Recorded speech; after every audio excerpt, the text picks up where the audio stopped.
Les deux candidats à la présidentielle de novembre s'étaient déjà rencontrés lors d'un débat en 2020.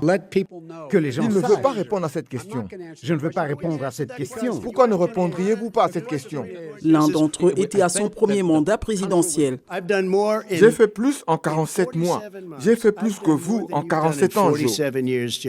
L'autre, un politicien de longue date. Les gens ont besoin d'aide. Le match de 90 minutes a été marqué par le chaos et les interruptions. Tu vas la fermer, mec. Écoutez, qui est sur votre liste, Joe? Qui est sur votre liste?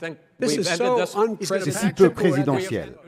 VOA a demandé aux électeurs ce qui se rappelait de ce débat. Oh mon Dieu, c'était il y a longtemps. Je me souviens que Trump était le meilleur débatteur. Trump utilisait manifestement des astuces très enfantines, l'interrompant constamment, et Biden n'était pas du tout d'accord avec cela. Le même théâtre politique est attendu jeudi. Monsieur, non, vous allez devoir arrêter. Mais ce débat pourrait être tempéré en raison de nouvelles règles. Le microphone d'un candidat sera coupé lorsque ce n'est pas son tour de parler. Oui, j'aimerais qu'on en arrive par là. Mais vu le dernier débat, c'est une bonne politique, un bon protocole. L'une des répliques les plus mémorables du débat de 2020 a été prononcée lorsqu'il a été demandé au président Trump de condamner les suprémacistes blancs.